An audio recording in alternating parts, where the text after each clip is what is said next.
Olá! Você vai assistir agora um programa que discute alternativas metodológicas e o uso de tecnologias e recursos em educação. Está no ar o Hora Atividade.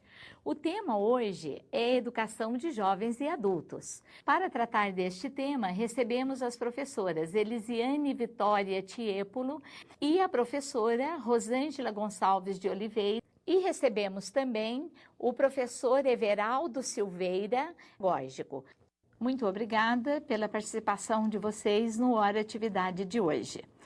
A alfabetização não deve ser entendida apenas como um processo de aprender a ler palavras, mas muito além disso, deve ser um processo de apreender o mundo.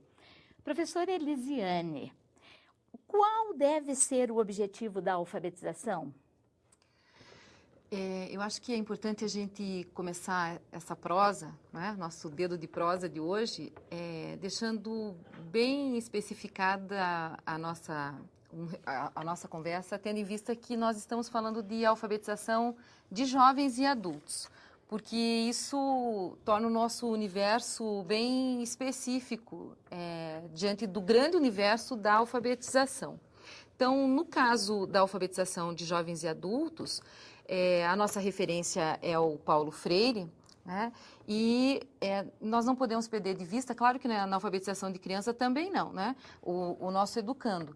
Mas o educando adulto, ele traz toda uma história de vida que é o referencial para nós na alfabetização na EJA, né? E o Paulo Freire, ele resume com um neologismo, que é uma palavra que ele criou e que resume muito bem o objetivo da alfabetização, que é a palavra mundo. Então, para mim, essa palavra ela é um divisor de águas na minha vida, porque eu pude começar a entender a alfabetização numa outra perspectiva, que alfabetizar não é só um ato político, não é só o sujeito ser capaz de intervir no mundo por meio da oralidade, ser crítico e poder ter consciência do seu papel como cidadão, mas ele também tem que ser capaz de intervir no mundo via linguagem escrita.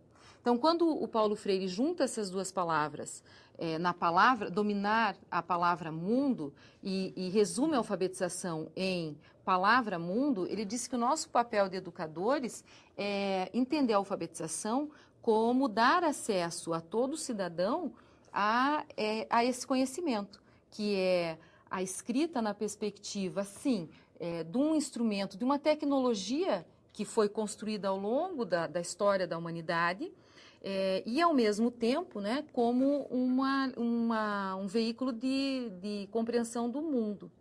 E isso, na EJA, tem um caráter diferente, porque, diferente da criança, o adulto ele já vem com experiências de letramento, ele já tem leituras, mesmo que ainda não por meio do sistema alfabético que ele não domina, mas ele já vem alfabetizado, ele já transita no mundo letrado.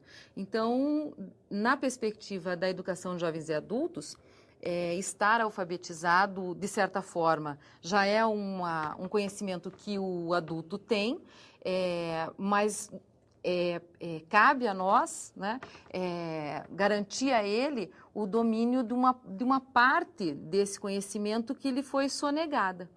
Então, acho que a nossa conversa é bem comprida e bem legal hoje, porque ela envolve questões bem ampliadas, tanto nessa perspectiva da leitura do mundo, como do domínio de um código que tem referência com a linguagem e com a linguagem verbal. Você apresentou também uma das características do educando adulto, que é o fato dele trazer um conjunto de conhecimentos, de experiências de vida.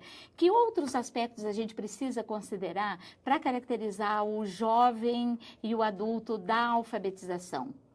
A minha surpresa nesse trabalho, e tenho certeza que eles vão continuar, porque a maioria de nós, educadores de jovens e adultos, se formou para trabalhar com crianças, não sei se vocês. E aí eu pelo menos, quando fui trabalhar com jovens e adultos, eu fui com os conhecimentos que eu tive da minha formação, né, com a psicologia infantil, enfim, com o pouco que havia lido de Paulo Freire.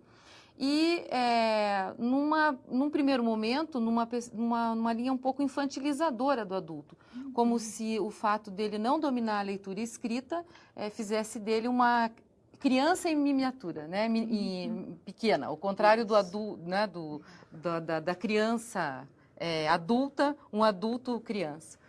E muitos professores desconsideram que a única coisa que ele não tem de conhecimento é o domínio do código verbal escrito. Mas toda a experiência de vida que ele tem é muito mais rica do que a falta desse conhecimento. Então, ele traz toda uma referência cultural. Você está trabalhando com aluno adulto, a primeira coisa que ele diz para a gente é assim, eu não sei desenhar. Então, até para fugir desse fantasma, né, de não saber desenhar, o processo de desafio e de envolvimento do adulto, minha experiência foi muito próxima da sua. Eu acho que nós não temos... Quem entra na educação de adultos tem uma formação para trabalhar com jovens e crianças e daí se depara com a riqueza e o encantamento de trabalhar com adultos. E desafiar o adulto numa produção artística e mostrar para ele que a possibilidade de criação e de leitura de uma imagem, ou de um evento, ou de ouvir uma música, perceber os sons, é de uma amplitude e de uma potencialidade que ele tem, que ele pode, com a leitura de mundo que ele tem, com a cultura que ele tem, até para olhar as manifestações que ele tem no cotidiano, com uma outra lente, de uma outra forma, e estar percebendo que o que ele faz também é uma manifestação cultural e artística, e que ele pode nominá-la assim, né? Que eu também faço. E aí ele se vê podendo fazer, e se desafiando e entrando no processo de produção e de criação. Rosângela, e esse seu relato expressa o que é trabalhar com linguagem? Na arte, a linguagem, na minha formação de educação artística, você tem muitas formas de manifestar essa linguagem artisticamente. Você tem desde as visuais, e as visuais é um panorama bastante amplo, você tem escultura, modelagem, desenho, e aí desenho você também tem um leque bastante amplo. Você tem o teatro, dentro do teatro ele também se expande, você tem a música, e todas essas formas são linguagens artísticas, e todas são perfeitamente possíveis de trabalhar com adulto.